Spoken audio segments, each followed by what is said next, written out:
we start with the ankle, we're going to look at plantar flexion. So we're looking at gastrocnemius, and we're looking at strength of gastrocnemius. This is going to be a hand position.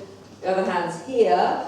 You're going to get your client to push their toes into your forearm, meet your pressure, okay, to assess the strength of gastrocnemius. If you're going to do soleus, you need to take gastrocnemius out of the way and put the knee up onto a bolster, and that hand that side. So you're only testing soleus, and that's exactly the same.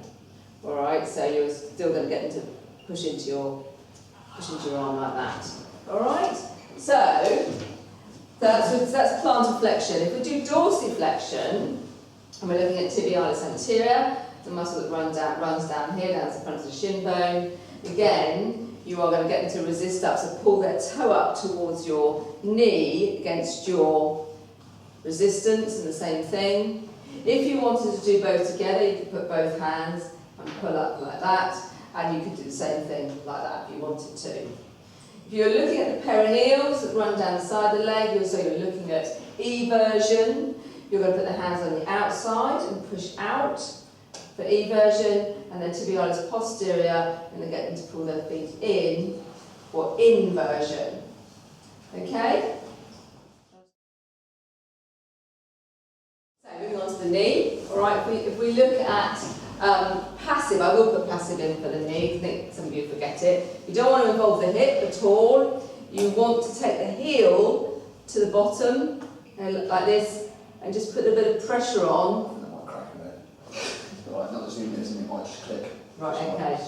Okay, Okay, I won't do it any further than that. So put the pressure on for flexion and extension. You are then going to take the leg up. Okay, so you're stretching the hamstrings. So before you were stretching quads, now you're stretching the hamstrings, and you're looking at extension, how far is allowed to go in a straight leg for extension. Okay, if you wanted to do it the other way around, on their front, if you find it easier, then you can do flexion this way, take the heel to the bottom and gently push it to the bottom. And again, same way, you're stretching the quads and the hamstrings are being contracted. Okay? So turn back over for me. We now look at resisted, so we're now going to look at the strength of the quadriceps, okay? Hook your arm over, bend the knee, and you're going to ask them to straighten their leg and point their foot towards the ceiling against your pressure. Okay, you can feel quadriceps come up there. For hamstrings, there's a couple of ways you can do it. In this position, take your hand underneath and pull the heel down to your bottom again, testing the hamstrings. If you wanted the hamstrings the other way, you can take it up to there, straighten the leg and ask them to push their leg into your shoulder. Alright, so that's gastrocnemius. I keep saying gastrocnemius, hamstrings and quads. Okay? Moving into the hip. So I'm going to jump around a little bit so I don't end up moving around too many times. First of all, hip flexion. So again, past where you were for knee flexion, and you're going to gently push the knee into the chest. Alright, keep it bent and push that way, see how far you can go. Alright? If you wanted to do resisted on hip flexion, so you're testing iliopsoas, alright, you're going to put the hand here and get them to pull the knee to their shoulder. Right? Okay, so that's flexion. If you're going to look at, let's look at adduction and abduction. If you're going to take them into abduction, you're going to hook one leg over the side, and you're stretching the adductors with this one. So you're going to gently walk the leg that way as far as it will go.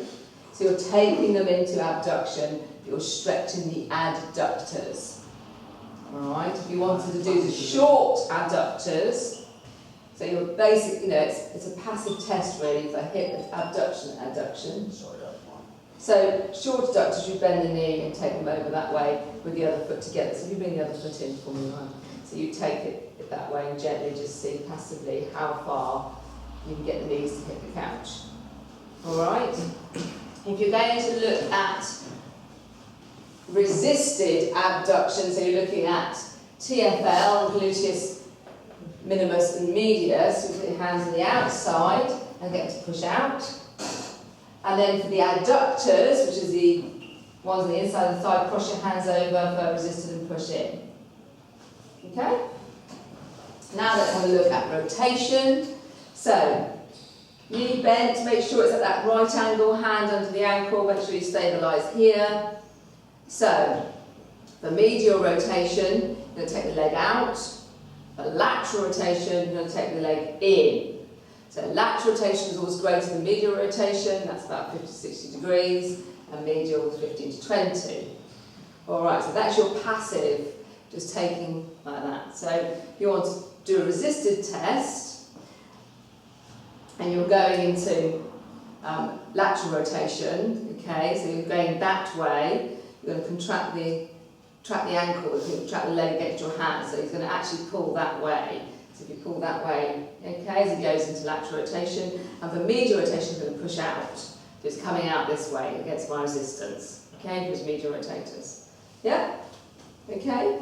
So if you'd like to turn over, if we look at, let's have a look at passive extension. Okay, passive extension, let me do it.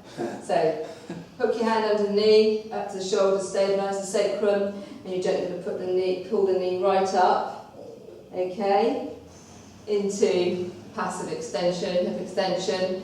And if you want to test the strength of the gluteals, so resisted hip extension, you're going to push down, get to push their foot to the ceiling, okay, against your pressure. Okay. Anything I've forgotten? No? Okay. Thank you. Just actively, just for notes, is that you will get them to do all the active movements, okay, first. And really passively, you wouldn't, apart from the rotations, you wouldn't do too much passively because you just duplicate. Get them set up. But if you're going to do resisted tests on anterior deltoids, so shoulder flexion, okay, you get to push up against you at this point. If you're going to do medial delt, so abduction of the shoulder, okay, medial deltoid, push up. And if you're going to do extension, you're going to get to push back to the posterior deltoid. Okay, you can, if you want to, look at passive external rotation by pinning the elbow in and pulling out to here. And the same the other side. But if you want to look at medial rotation, you're going to get them to take their arm behind the back. You can't do medial rotation passively, only actively. They should be able to reach up between their scapula. So that's the way you would do that. If you lay back down. So we're going to look at rotation. So external rotation. I'll do that side for the camera. Is that better? Yeah. Okay, so external rotation. And then medial rotation. So, strength of the medial rotators, if you keep the arm in neutral, strength of the medial rotators, you take the arm that way, towards the floor that way, and then external rotation, you're going to push back. So, you're testing in external rotation, it's infraspinatus teres minor, you're testing medial rotation, subscapularis, latissimus dorsi, teres major. Okay, remember, in terms of the testing, in terms of the passive tests, if you can't get them into medial rotations because the external rotators are tight and vice versa. Okay? Anything left on the list for the shoulder? Oh yeah, let's do extension. You turn onto your side for me. So we look at horizontal flexion and extension.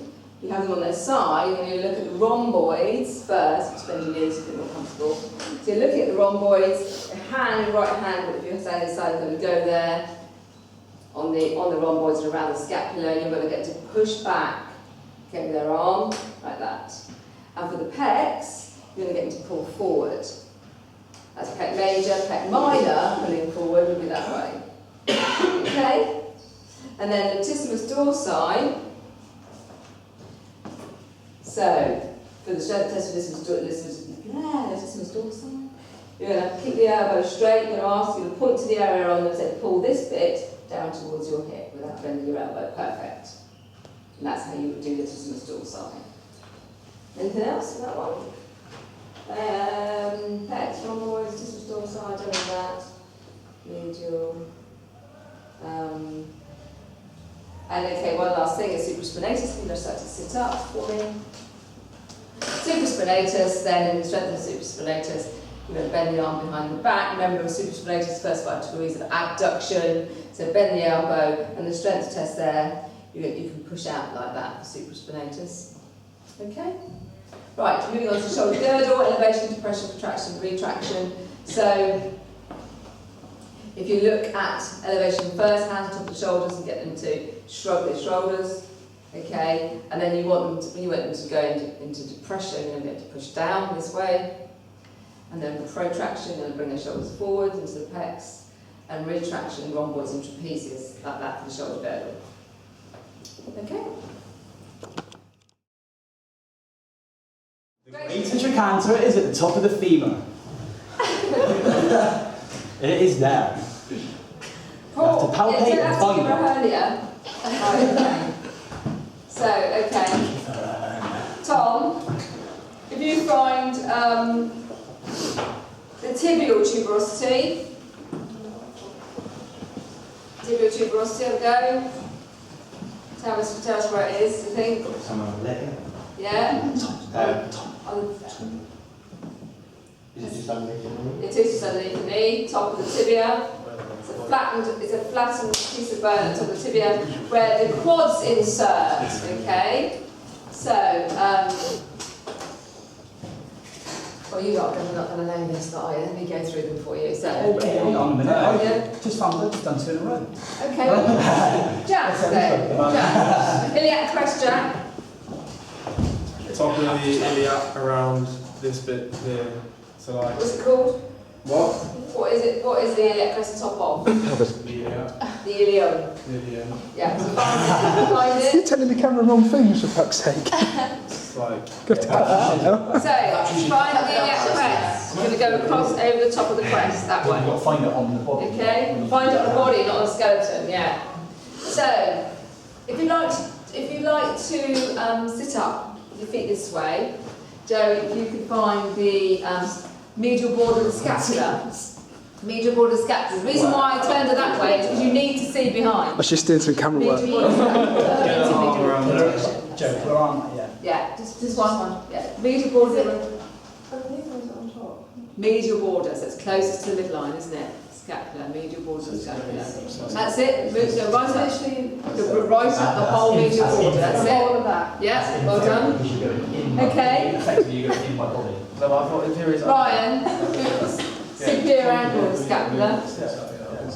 It's so much easier with a tripod. Really shaky. Superior angle of scapula. I'm guessing that's the top, yeah, the superior. Yeah, it's an angle as well, isn't it? So there. Yeah. Okay. So you do need to palpate the whole scapula to find out. So the superior angle, thumb right up here. Superior angle's right up here. Okay. Take a picture of it. If you put right the way up to the top, Right, the you angle's actually right look like to a the top celebrity there. right now with all the people. Okay. The camera phones, yeah. These Whilst you're there, Wow! angle, which is really obvious. Inferior angle is right down there. Malleolus. Yeah. In the ankle, isn't it, Jack? Yeah. Go on then. Oh, it's what up. What's up? Then like the bony bit that sticks out. What bone is it on the outside? What bone is it? Lateral malleolus. Lateral malleolus, but what's at the end of? It's the end of which bone in the ankle? In the leg? Oh, fib. Fibula. It's the end of the fibula, yeah. And medial malleolus, The one on the inside. which is the Tip. tibia. Yes, Jack, we're on okay. point today, so I know. Alright. That's not perfect. Say that again. No. Simon, lateral epicondyle. Lateral epicondyle. We are on I'll do it for lateral camera. malleolus. So be this outside the bone. Yeah, lateral, yeah, so the bony side on the outside. Lateral epicondyle. And the medial epicondyle. I got the lateral, and you got the medial. Very clear on you, isn't it, as well? Look, it sticks out. There's a little signpost on it. Lateral medial epicondyle. The lateral malleolus is here. To attack. Okay, and press it down. Greater tuberosity. Greater tuberosity. Got it. Not the knee. The top of the arm, isn't it? The top of the humerus. Yes. Actually, quite good again to put them into medial, and then the greater tuberosity comes forward because you've got the acromion and the greater tuberosity is there. Tricep. Yeah. No, top of the humerus. Anterior superior iliac spine. Okay, so the bony bits that stick out here. People commonly refer to as your hip bones. Yeah, posterior is little dimples behind. These not linked together. You feel them? Ischial tuberosity, your sitting bones. Okay, bones sit on. Little eyes, if you look at Eric, you've got them, you can see the sitting bones there, the little eyes that Simon's got hold of. Okay. And then you've got the lateral femoral condyle and the medial femoral condyle. So, again, the lateral femoral condyle and the medial femoral condyle at the end of the femur. Okay, one's on the lateral side, one's on the medial side. You can feel them both there. Okay? These not linked together. Wow. That's it on that.